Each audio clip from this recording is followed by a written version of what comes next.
ஸ்ரீலிங்க புராணம் 13ஆம் பகுதி. சிலாதரும் நந்தியும். சிலாதர் என்ற முனிவர் தேவேந்திரனை குறித்து தவம் செய்ய தேவேந்திரன் தோன்ற இரவா புதல்வன் ஒருவனை வேண்டினான். அதற்கு தேவேந்திரன், பிரம்மதேவரே, பரார்த்தம் இரண்டும் கடந்த பின் இறப்பை அடைவதால் அத்தகைய புதல்வனை கோருவது சாத்தியமாகாது என்றான்.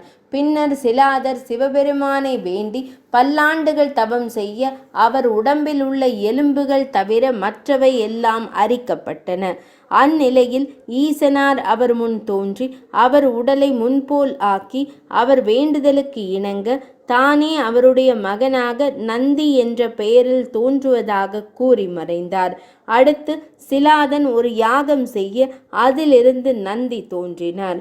அவருக்கு 3 கண்கள் 4 கரங்கள் இருந்தன. ஒரு கையில் சூலம், மற்றொன்றில் கதாயுதமும் இருந்தன. வைர கவசம் இருந்தது. அப்போது கந்தர்வர்கள் பாடினர்.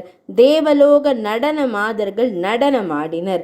நந்தியை சிலாதர் இல்லத்திற்குள் எடுத்துச் செல்ல அவர் சாதாரண மானிட குழந்தையாக மாறிவிட்டார். 7 ஆண்டு வயதிலேயே அவர் சகல வேதங்களையும் சாஸ்திரங்களையும் கற்றுத் தேர்ந்தார். மித்திரர், வருணர் எனும் 2 தேவர்கள் சிலாதரை காண வந்தனர். நந்தியின் உடலில் எல்லா சுப லட்சணங்களும் காணப்படுகின்றன. எனினும் 8 வயதிற்குள்ளாகவே இறந்து விடுவான் என்றனர். இது கேட்ட சிலாதர் வருந்தி அழ அதை காணச் சகியாத நந்தி சிவபெருமானை பிரார்த்திக்கலானார். அப்போது சிவபெருமான் நந்தியின் முன் தோன்றி, நந்திக்கு மரணமே இல்லை, எப்போதும் சிவனார் அருகிலேயே அவர் இருப்பார் என்று கூறி தன் கழுத்திலிருந்து ஒரு கழுத்தணியை எடுத்து நந்தியின் கழுத்தில் அணிவித்தார்.